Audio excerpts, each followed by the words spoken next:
Sox fans, welcome back to Good Guys Talk Back, episode 237. This is a fan-centric Chicago White Sox podcast.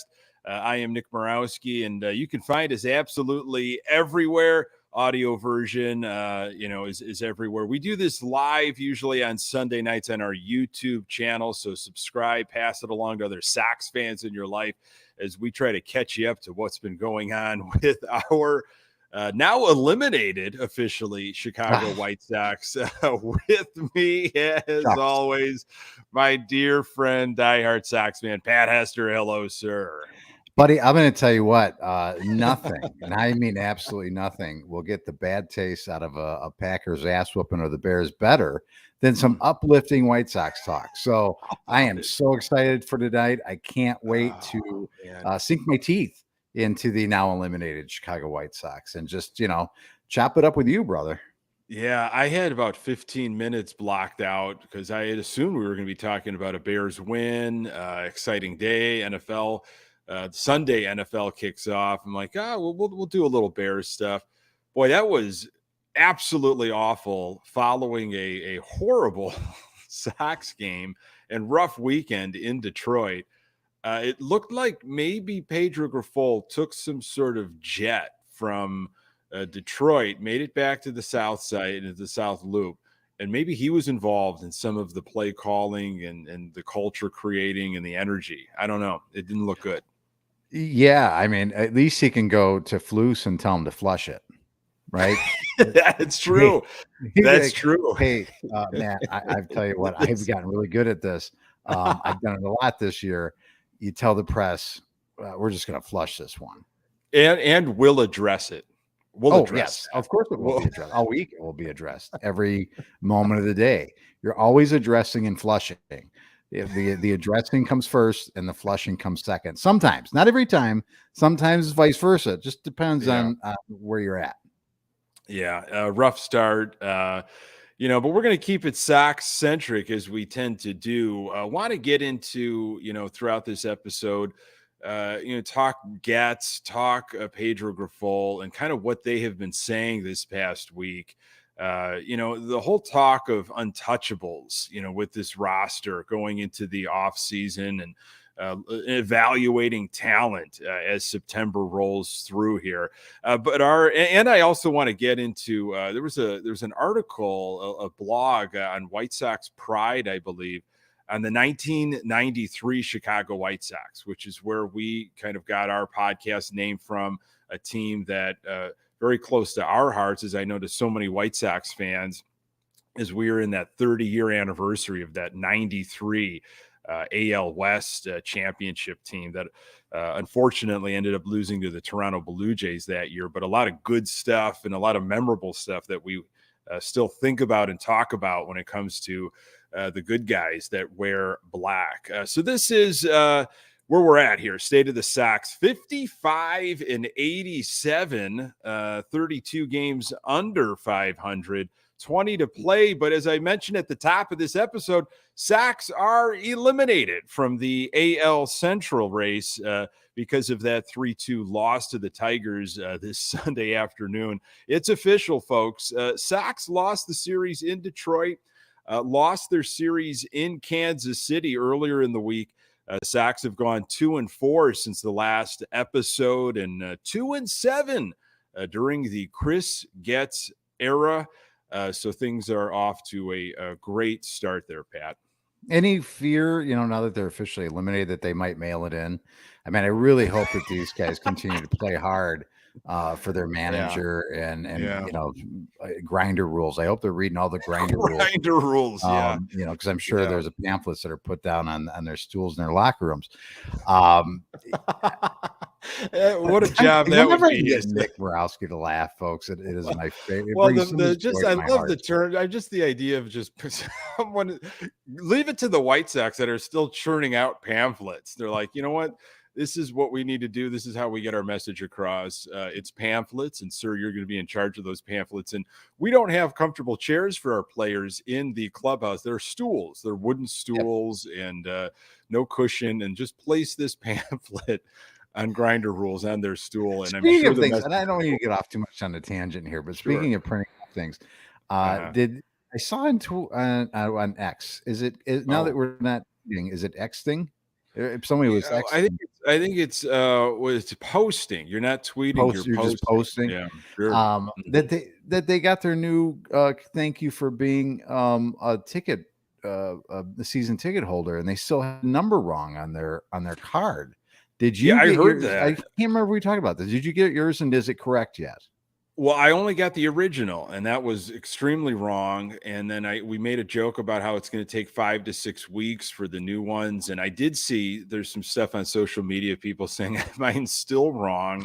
I have not gotten this. The second wave hasn't hit me yet. I have not I have not got the new pin. I mean, every day I'm finding out new information about just how it has been so difficult for certain Sox fans who are longtime Sox fans, season ticket holders, to work with their reps or the organization or whatever on figuring out the plan, if they're going to renew, and people are dropping. You know, I've got my invoice. I got my invoice in the mail, and I feel like the time is ticking. I only have a few more days, I think, to, declare, which I'm going to have a conversation with my rep, who, again, I absolutely love, but I need more time. Time is what I'm indicating here. I need to figure out what direction this, because everything I heard from Getz is garbage. I don't, he's just like flapping away, doggy paddling, in the deep Doggy section. what? What did Doggy you paddling? Just doggy paddle. he's just, I thought you were going in a different direction there, friend. No, he's just trying to stay afloat. He's got a. We're going to talk about him. What a difficult spot he is put in, and he's just trying to say whatever he can.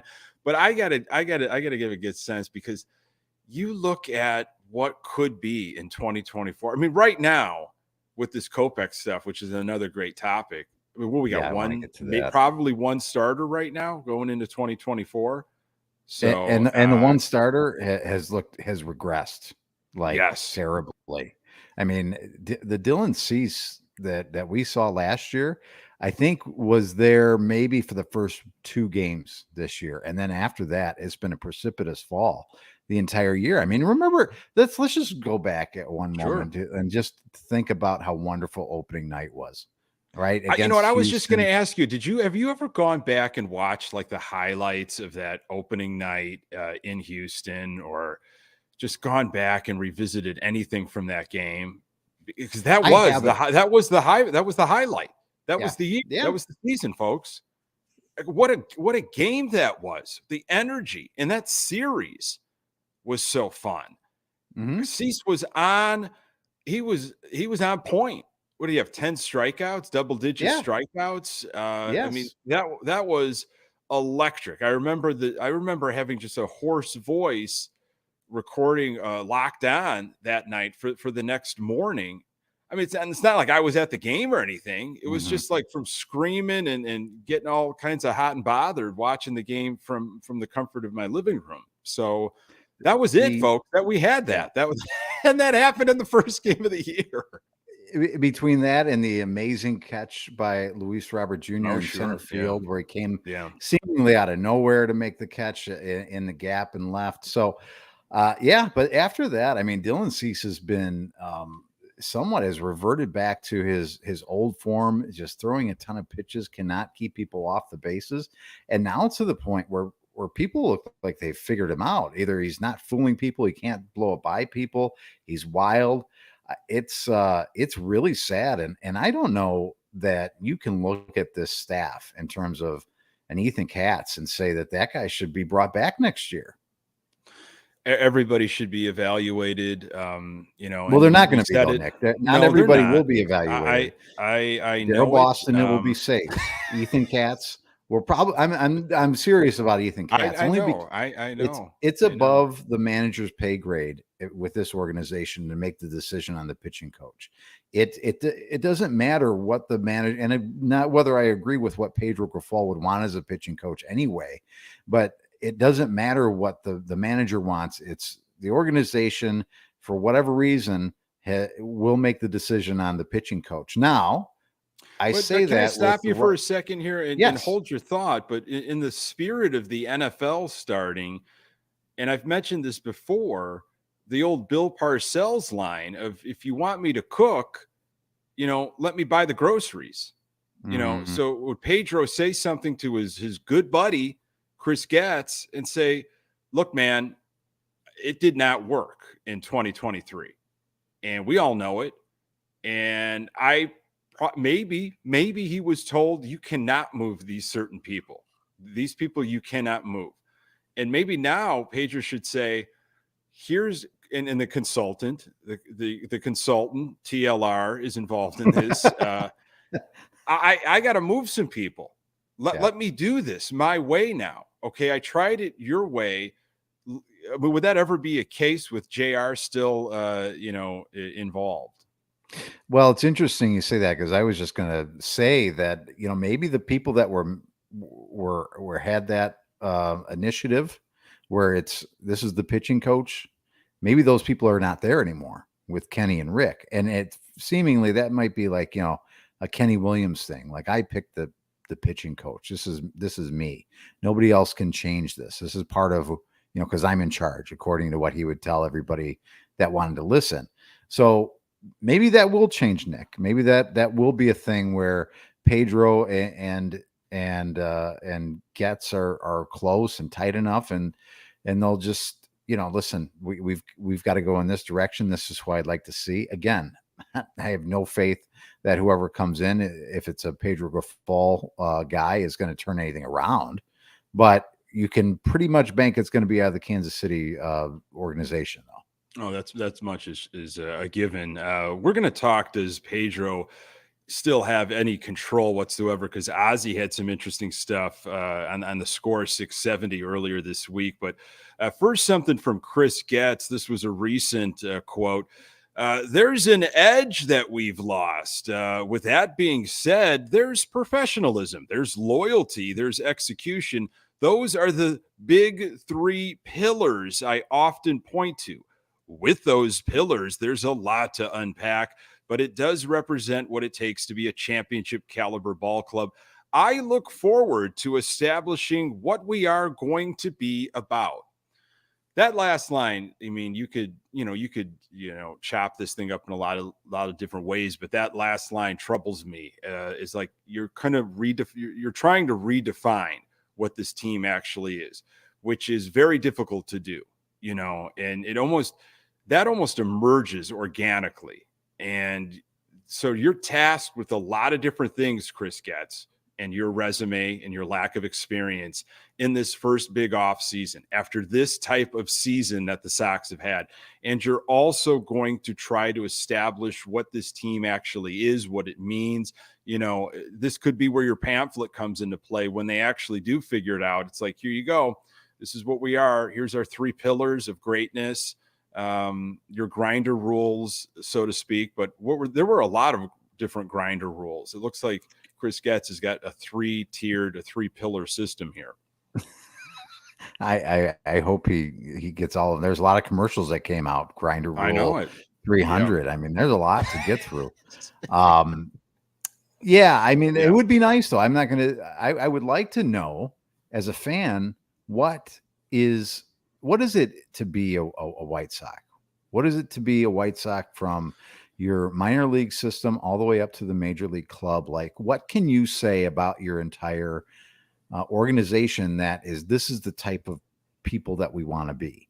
And it's got to be, spoon fed to players as they're developing from level to level to level. And this has always been an issue of mine. It just doesn't feel like there's a White Sox way. Like there's a Yankee way or a Braves way, or you name the team that's been successful. Use an NFL. Since we're going with some football stuff, there was always talk of a Patriot way, a New England Patriot way, and this is how we do things. And you fall in line and you fall in order and all that other kind of stuff.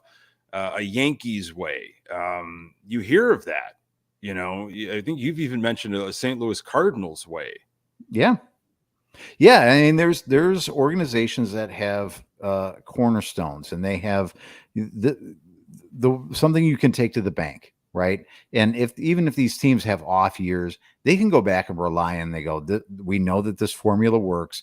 We had a bad year because of whatever reason, but we're gonna continue to churn out good talent because we have a system that continues to work and continues to, put at least a good enough team on the field compete most years. And other years we're going to be competing into the playoffs, right? And it's not going to be these long droughts of years and years between playoff even appearances or playoff wins, right? I mean, there's not teams out there. Well, there's been difficulty drafting. There's been Right. difficulty developing. There's been difficulty, on the off season, in the winter meetings and how the money has been allocated and the depth pieces and, going through, the kind of garbage bins to salvage reclamation projects, whether it be pitchers or utility guys. And, like we could fix these guys. We can make them this and that. And at the end of the day, it's like, no, they are what they are. Go spend money on real talent, to address your situation. Don't just try to hold it together with the wrong tools, the wrong materials, because in the major league level, it will be figured out. Like a light will be, on that. And that's been that you want to talk about a White Sox way. Unfortunately, that has been their way of let's do things kind of half-ass and not whole ass, as Ron Swanson from Parks and Rec would say. You want to be whole ass, that's for sure. You got a whole ass something here, and they have not been doing that.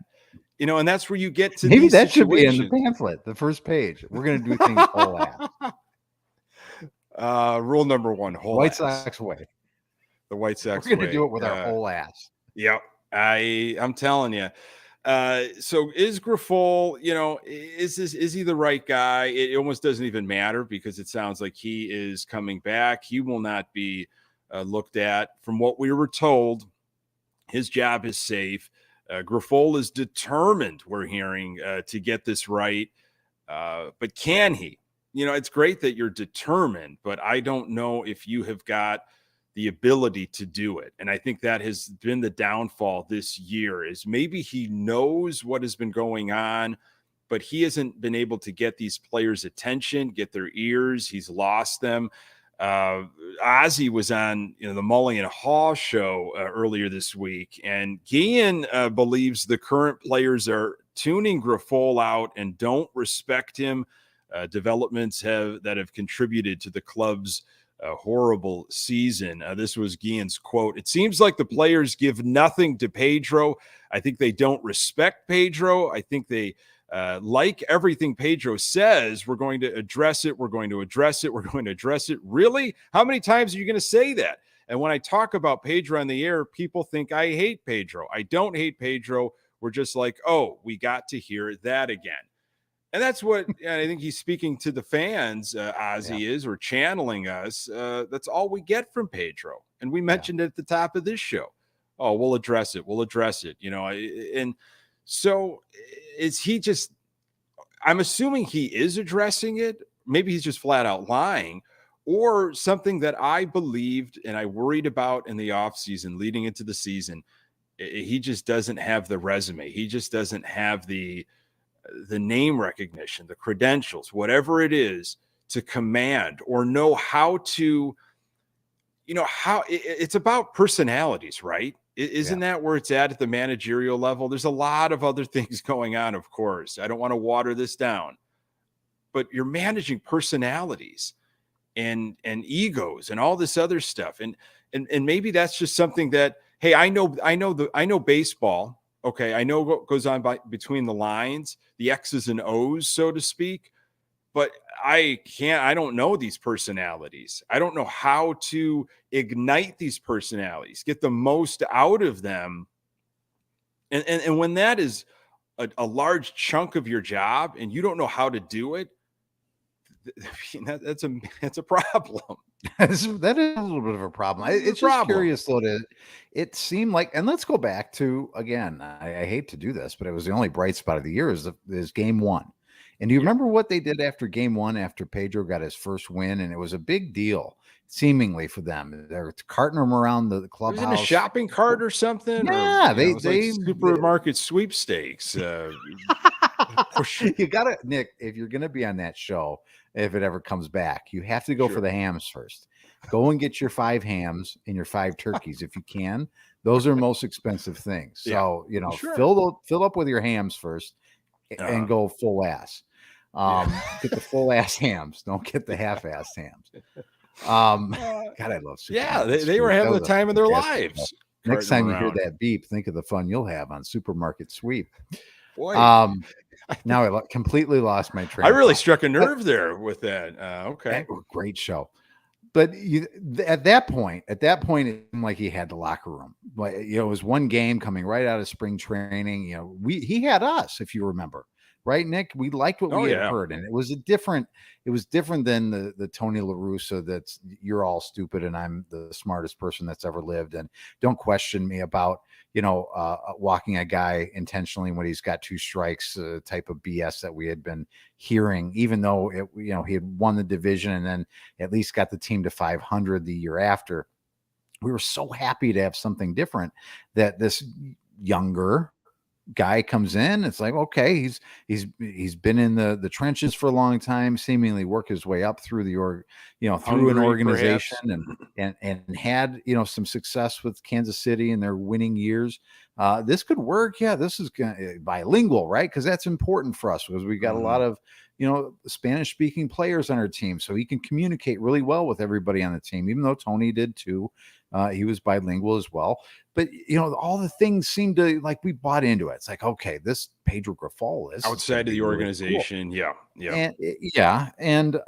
And he had us, and I thought he had the team, but it just went away so fast. It was amazing. And you could probably point to that 10-game losing streak. It's like something happened in that moment where it felt like maybe the players saw in his eyes, it's like, this season is toast already. We're not going to be able to bounce back from this. How can this be? Maybe that was it. Or maybe it was just decisions that were made. Or maybe it's just like he says one thing to the media, doesn't follow through with the actual players, or the discipline wasn't there, or something was amiss there. And Lance Lynn talked about it early on, if you remember. I think he was talking to AJ Przinsky shortly after that. Maybe it was in May, after the horrible month of April that it was. And he said the guys are relearning different things, right? They're relearning, and they're struggling to kind of find their way. Maybe it was like he broke everybody down so much, and then nobody saw the benefit of what he was teaching. Is that possible? It's like, we're going to change it. We're going to do it this way because this is the way it's going to be. And then they changed. They tried to change things, and then they saw it wasn't successful, and they're like, this guy's a joke. Well, I see where I get what you're saying, and I think that is possible, but he has no, he's got no resume for it.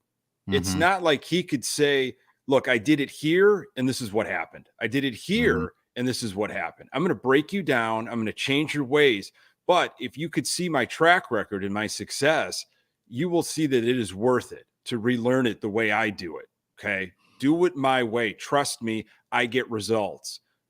I mean, he could be saying, try this. And they're saying, why? Why should I do that? I've got to look out for myself. This is how I do it. My private hitting instructor or my whatever, this is how I'm going to do it. And Pedro might just say, okay, I guess I lost him. I mean, in Middleton's big, outing of, what was going on in the bullpen and on the team and the lack of leadership, it was, pointing to, I think it was in his article, it might have been somebody else, but the World Baseball Classic happened, and it took away some of the veteran presence, and they weren't there during spring training to kind of, help, be another set of eyes and show people how to be doing things. But I don't know what it's like, but I kind of have to say, well, shouldn't the manager and the coaching staff kind of be, hey, we've lost some veterans here. They'll be back with us. But in the meantime, like, listen to me, eyes on me, hear me, my voice. This is the message. You all got Yeah. the pamphlet, just go through the pamphlet, and this is what we're all about. And so that just seemed like if that was the case, it went off the rails immediately. How do you think? I mean, not that again, thinking about how Pedro Grifol feels isn't going to keep me up at night, but I mean, I do have a little bit of a sinking feeling for him. It's like how every day he's got to get up in front of a group of guys, try and get them prepared to play a game, and try and, I'm assuming on most days or nights, maybe there's not like the let's win one for the Gipper type of speech every game, but I'm sure that there's conversation or talk before the game. And it's like, I'm going out here and talking to these guys because I have to, but I know that nobody's listening to me. And I know after the game, after we're probably going to lose, because we've lost, what did you say, 87 games so far this year? On their way to losing 100 games, Nick. Let that sink in for just a second. They're on their way to losing 100 games. And he's still got to go out 20 plus more times or 20 more times in front of the media and answer the same damn questions in the same damn fashion. I mean, how excruciating. I know he's getting paid handsomely. Whatever he's getting paid, it's way too much, but he's getting paid handsomely to do it. And I get that. But how awful does that got to be on an everyday basis to do that? Yeah, this is a rough month of baseball when you are completely out of it. September is a long, lonely month. He talked in Camelback Ranch way back when in Glendale about looking at 3 to 4 day chunks. Like this is how he was going to operate. He wasn't looking big picture. He was looking like, what do we need to get done in these? And if you've ever personally, in your life, you've been in some dark places. You've been just, man, I just need a win. Or professionally in your job, it's just, man, this has not been going well. And it's daunting, right? It's overwhelming of how am I going to get things back on track? Because you start thinking big picture and you're like, I'm so far in the hole, or I just feel like I'm miles behind where I want to be. And you kind of have to bring things in perspective of, well, what can I do tomorrow? Or maybe you're talking in the present. What can I do right now? Okay, we're going to play solid, good baseball today. We're going to play fundamentally sound baseball. That's our objective. We had a great pitchers meeting. We had a great hitting meeting. We're well prepared. We know the opponent. Everybody knows their assignment. Everybody knows their role. Like that is what we're doing. That's our job right now. We're trying to take extra bases. Maybe we are, going to maybe try to execute with runners in scoring position. We've got some, we're going to, maybe he's not going to say this, but we've got some hit and runs. I've maybe challenged a couple players individually to do some things. I think that's how you have to look at it. It's like really when the whole cliche of one day at a time in this situation, it truly is that. But what are you doing with that day? Like, how are you formulating that? How are you orchestrating that? What is the plan? You got to have a plan. It can't just be like, we're just going to go out and play. But that's how it looks. Like even today, I'm watching, and you got Elvis Andrus running backwards for a short fly ball in right field, thinking he's going to call it, he's going to get it. And Oscar Colas is running in. It is always an outfielder's ball running in. It is never an infielder. And they collided. And you're like, you're a veteran, Elvis Andrus. And I'm sure maybe there's been some explanation. I didn't get into a lot of the post-game stuff and anything that was written, but gloves flying off. Elvis Andrus looked like he, ripped a limb or something on his, or a ligament in his arm. It's like, and Stone, I love these moments because Steve Stone is so sly and he's just so dry, and he just kind of made some kind of comment like, and that kind of shows you what happens when you don't communicate and why maybe the Sox are who they are. It's just because that's what it's been. It's been poor fundamentals and lack of communication. So when you say originally, what do you do? What do you do as Pedro Grifol when it's like, dead man walking? It's like, this is over. Well, we can do that. We could clean our baseball up. We could say, we're going to play clean baseball. I challenge you to clean baseball tomorrow. I think it's Kansas City. They're back at home. Oh, clean Lord, baseball. Yeah. Clean baseball. Cover your bases, back up, hit your cutoff man. Be disciplined at the plate. Little things, because it just start one day, and then do it the next day, and then now you got 3 or 4 days strung together. It's daunting, but it's got to start sometime. Start now. Start on Monday. Yeah.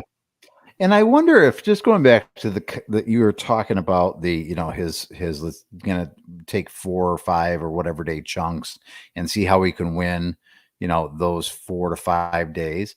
And I think we lapped it up like a dog in a bowl, because we get so tired as sports fans as because managers and players will say, we're just going to take it one day at a time. We can only, play who's on the schedule tomorrow, and we can only do what we can do tomorrow. We can't worry about yesterday, and the next day we can only worry about the next game.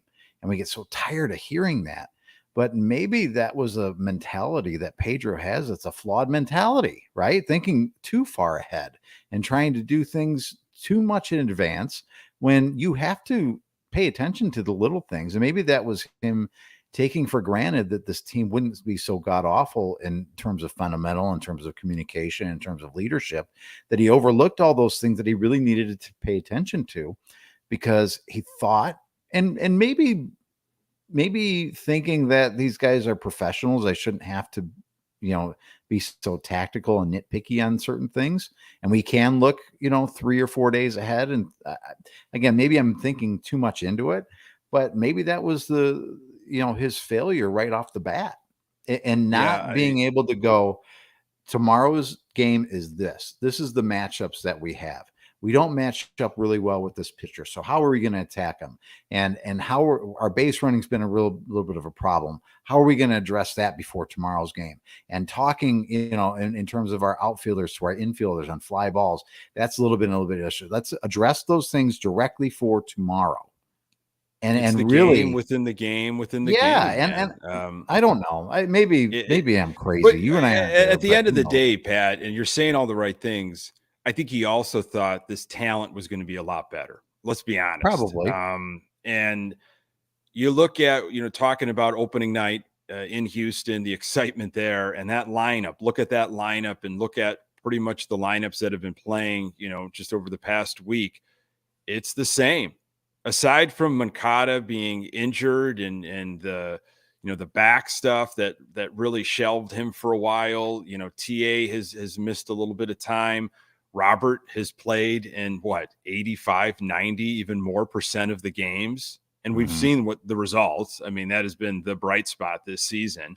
We've seen the results of what happens when he could stay healthy and be on the field. Eloy has been around for the most part, right? I mean, little weird hiccups, Eloy hiccups, where it's like, okay, you're wincing, you're out for a day or so because of this or that. Now you're magically back, but nothing long term. I mean, Andrew Vaughn, nothing long term. Pitching has been obviously a problem, and there've been a lot of shakeups, and of course, the trade deadline, has proved a different type of roster, but. It's the talent too at the end of the day. And I'm going to switch a little bit things to Michael Kopech, which, wow, what a week he has had, and where he is headed and where he is going. I don't think anybody knows, but Pedro tried to explain it. And I do have the Pedro quote of the week here to tie things in. So earlier in the week, Kopech, this was the word here earlier in the week. Kopech might pitch out of the bullpen. We're still in the process of figuring out what we're going to do, Grifol said. Why? Well, that's going to stay internal. And that's always, when you have no idea what's going on, that's always a great thing to say, by the way, is that's in-house, that we're keeping that in-house. And you might, just to aside, be like, I don't know but it's in-house. We're going to keep that in-house.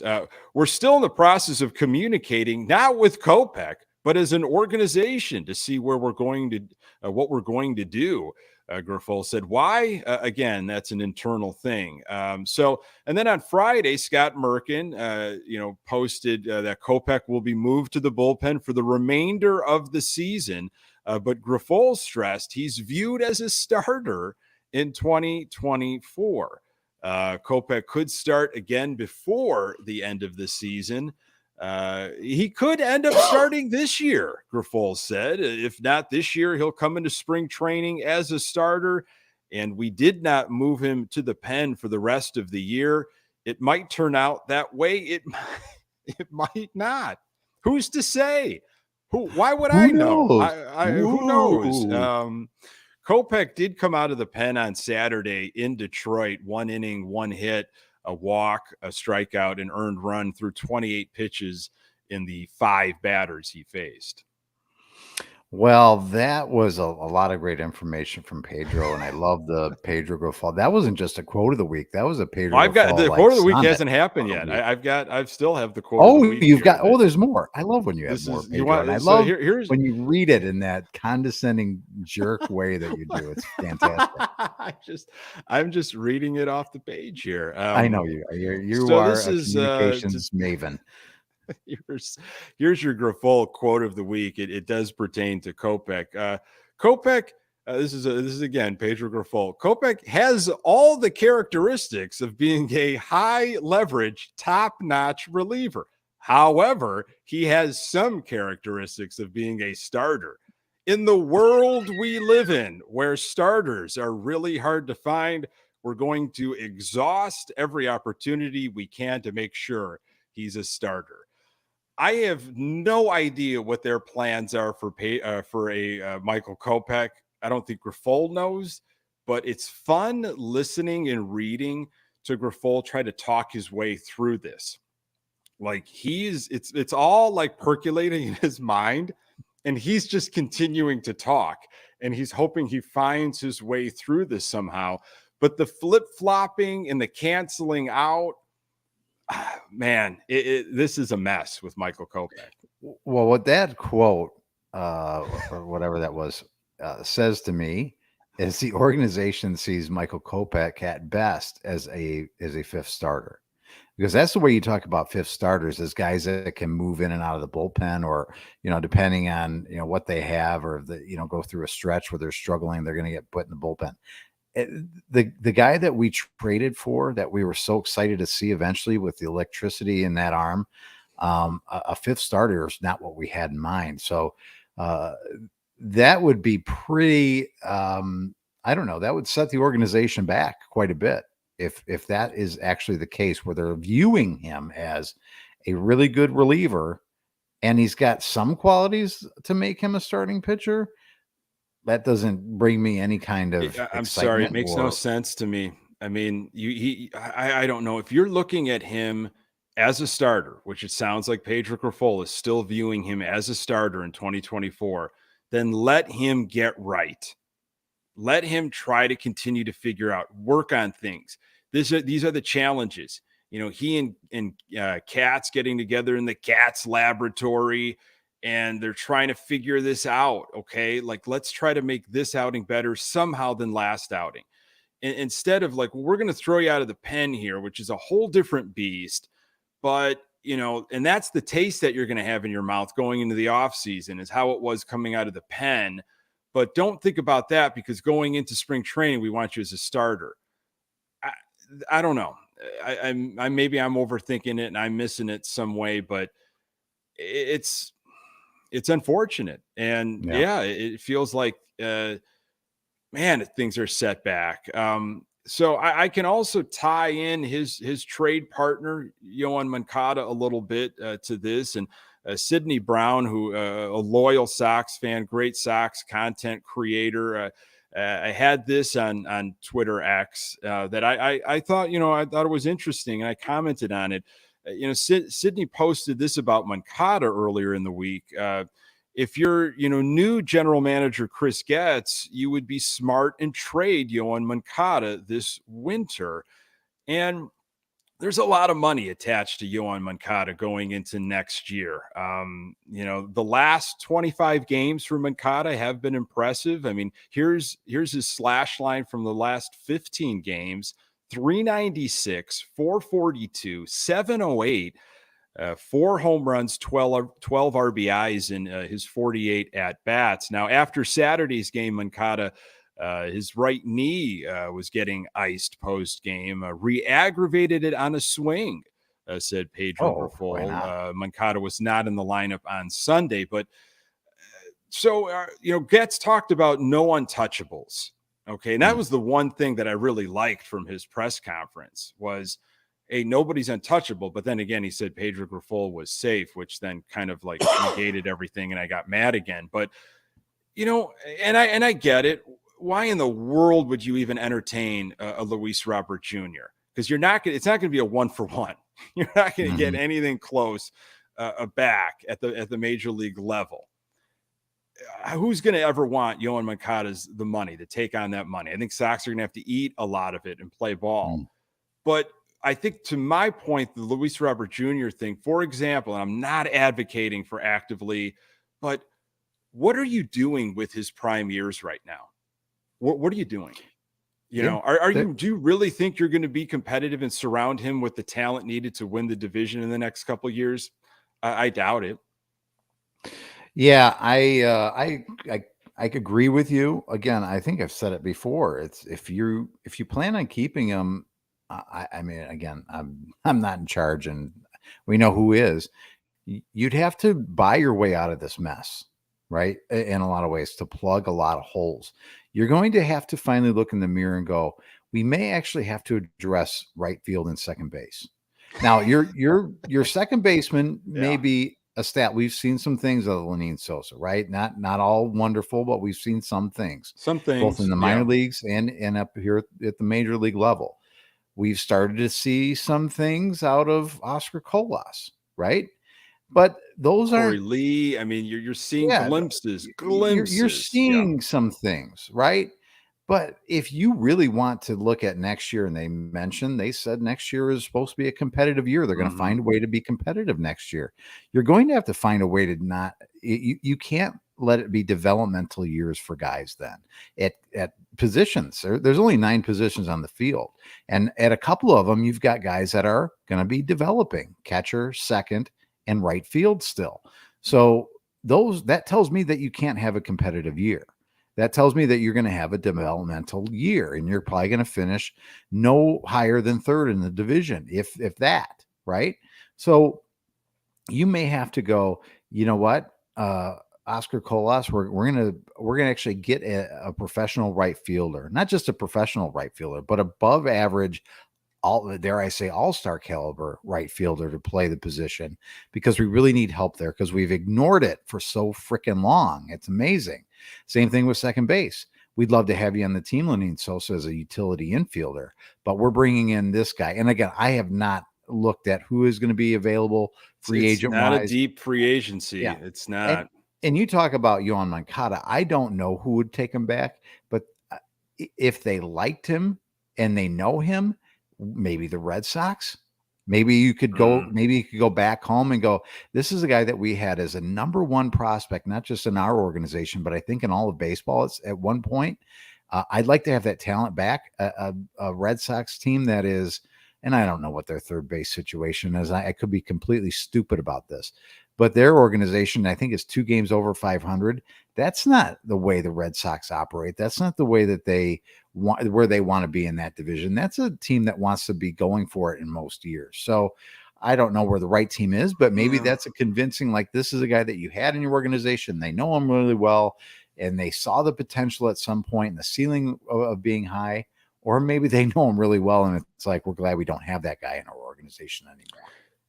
Do you think you'd have to go all in as we really just have to we have to completely reinvent the talent. You're not going to be able to reinvent all of it. Benintendi's still going to be on the lineup. All this, there's guys that are still going to be around. But can you do it both ways?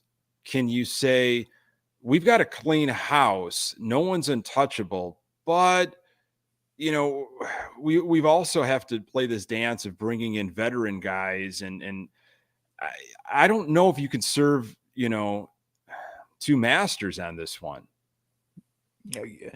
You can't have 2 plans going at the same time, because it won't, a house divided amongst itself won't stand, right? Who said that, Nick? The Abe great Lincoln. Abraham Lincoln. I knew you Sure. would know that because No, you of are course. President buff. If anybody didn't know Ah, that about Nick Murawski, that's he true. ask him trivia Yeah. questions about any president, and he'll give you the right answer. Mm, Um, well, close am I to it. setting you up too But high? yeah, you really Set, set me up for that one. No, I'm a bit of a buff for that, but you're yeah, buff. I think it. So that's another little wrinkle in the whole Getz situation is not only do you really don't have the experience to go into what you're doing here, but you've got some difficult to I do not envy him at all, and Hmm. he's getting paid. And why would you turn the job down? Have you ever, Pat, been offered a job that you're like, I don't think I'm even qualified for this job, but if you believe in me and you're going to give me that kind of money and that kind of confidence, well, sure, And I'm going to security, take by it. the way, like Yeah, you're it's a contract, and if you fire me, you still have to pay me. Sure, sign me up. yeah, exactly. So, I mean, Getz is he's going to get paid, and why would you turn it down? And he's not going to apologize. It's like, great, you're going to give me this job. I'm not going to deny it, but you know, you've got a task on your hands. Boy, is it in a lot of different ways, a lot of different angles. There's a lot of ins and outs, as the dude would say. And the different roads on this, the paths are they're treacherous, man. Yeah. Let's go to the past a little bit here as we kind of wind down this episode, and let's give some love to the 1993 team. There was a great blog I read on White Sox Pride, I believe.com this past week, and celebrating the team. And it's the 30th anniversary. The Sox did a sweatshirt earlier in the year. I wish they would have done more. I don't know what kind of relationships they have with a lot of the players from that 93 team, but I'd have loved to see a reunion. I'd love to see certain guys throughout the first pitch, do all that kind of stuff. But man, in this blog, they had a great graphic of, and by the way, if you didn't know already, I've mentioned it a few times, but maybe I don't enough. If we've got some new folks jumping in from time to time, our name, Good Guys Talk Back, is really cultivated from the Good Guys Wear Black, which was that early 90s slogan that the Sox took and ran with when they switched their colors in the stadium, and they were the silver and black and all that kind of stuff. And that 93 team, man, Gene Lamont, manager of the year, I believe, Frank Thomas, MVP, Blackjack McDowell, Cy Young, Lance Johnson, I think led the league in triples, if I read that graphic correct. Officer Carco, 20 home runs. Wilson Alvarez, sub 3 ERA. Jason Beret, 12-5. I mean, the names. And then you got Bo Jackson, the wonderful story, the comeback with the big home run. I mean, so that was like my feel good of the week, going through that and all the feels of, man, that team. And then, of course, 94, but trying to keep it 93. What an electric year. Yeah, it was a fun year ruined by Cito Gaston and the damn Toronto Blue Jays. I just still remember the heartbreak of losing that series to them. But, that was the first taste as a kid from real memory. I didn't really remember the 83 team. You and I were 2 little, years old yeah. at that point. You're much older than I am, so you were just about 3 at that point. It was our first taste of the team that we loved having success. And we didn't really realize that other teams win more often and go to the playoffs and had success. And you don't really know the history of not winning a World Series since, what was it, 1908 at the time. So it was just fun. It was, you're young, you're a kid. It was fantastic. And it's just euphoric at the time. And there wasn't the weight of how inept this organization had been for so long. And you didn't know how awful of a person Jerry Reinsdorf was at the time. So it was just bliss, right? And you thought, man, and guys were living up to the hype. Frank Thomas, living up to the hype, and Rockin' Robin Ventura and Guillen hit, I think, 280 that year. And, these arms that they were, bringing up, and Roberto Hernandez, 30-something saves. And it was like, well, the Bobby Thigpen era was over, but we got Roberto Hernandez here, and that was awesome because we wanted that. We saw these superstars around the league in different teams, and we had Frank Thomas right here in our town on our team, brought in with all this hype and lived up to it. Yeah. Yeah. It was a great time. And I remember that, because back in the day when you'd actually watch Sports Center every morning, to rewatch the highlights, because that's how you got highlights. You didn't have a YouTube to go to and watch highlights of last night's game or whatever. So you woke up in the morning and you watched Sports Center, and you might watch it 10 times before you actually did anything with your day, if it's a summer and you're a kid. So that's what you did. And I remember them always talking about, at some point it would be the meeting of the Braves and the Sox, because at the time it was the Braves pitching staff and the Sox pitching staff, and there was comparisons to that great Braves pitching staff that they had with Glavine and Smoltz and Maddox, and with our, that was what it was like. Oh man, eventually, because you didn't have interleague at that time. You didn't have interleague at that time, so you didn't ever saw the great teams in the in the National League. So it's like you're just waiting for these two to sometime come together, and you're going to see these two juggernauts. That's what you felt like anyway. Yeah. And we were robbed of that, obviously, in '94. But I miss those simpler times, Nick. Yeah. Yeah. When you didn't know as much, and you just didn't.